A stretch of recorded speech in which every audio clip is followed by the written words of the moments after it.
today I'm going to address two questions I get from two different types of people for over 30 years of my life. And it has to do with my two passports. So I have a Canadian passport and an American passport. Why do I have a Canadian passport? Because I was born and raised in Montreal, Quebec until the 11th grade. And then I moved to the United States and been here twice as long. So the first question I get are from my American people, and they ask me, well, they say, Roderick, you're from the French part of Canada. Do you speak French? And the other question comes from the people I grew up with, and they say, well, Roderick, you've been in the United States most of your life. Do you still remember how to speak French? So just like I told my wife during our wedding vows, the answer is yes, I do.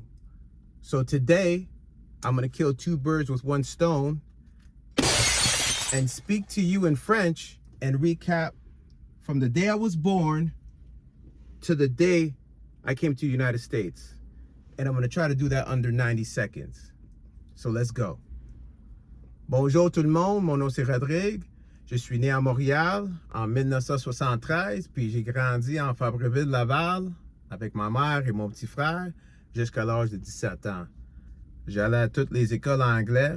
J'allais à Twin Oaks, Western Laval, puis Chaumédé-Laval. Fait que 90% de mon français, j'ai appris avec mes voisins, les Thibault, pas à l'école, tu sais. Ça, c'est Martin, Nancy, puis Madame Thibault. Puis Madame Thibault, là, elle parlait pas d'anglais, pas en tout. Fait que j'étais obligé de parler avec elle en français. Donc, ma mère était une infirmière qui travaillait beaucoup à Montréal. Fait qu'elle était partie tout le temps.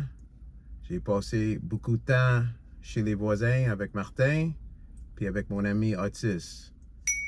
Aussi, je jouais beaucoup de soccer à la parc Marc-Aurèle-Fortin. Puis c'est là que j'ai appris le français aussi parce que toutes mes équipes sont des équipes francophones. J'ai joué avec les Fabroses. Un autre ami que j'avais, c'est mon ami Patrick Lagacé de la presse. Ça, c'est une photo avec lui à ma maison durant les 80.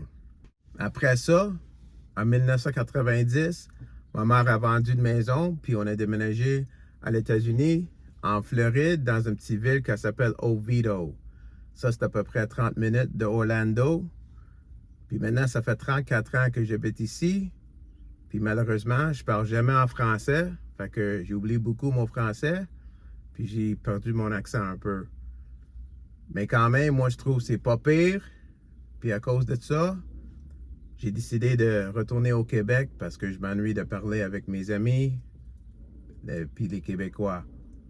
En tout cas, dis-moi en bas dans les commentaires qu'est-ce que tu penses de mon français.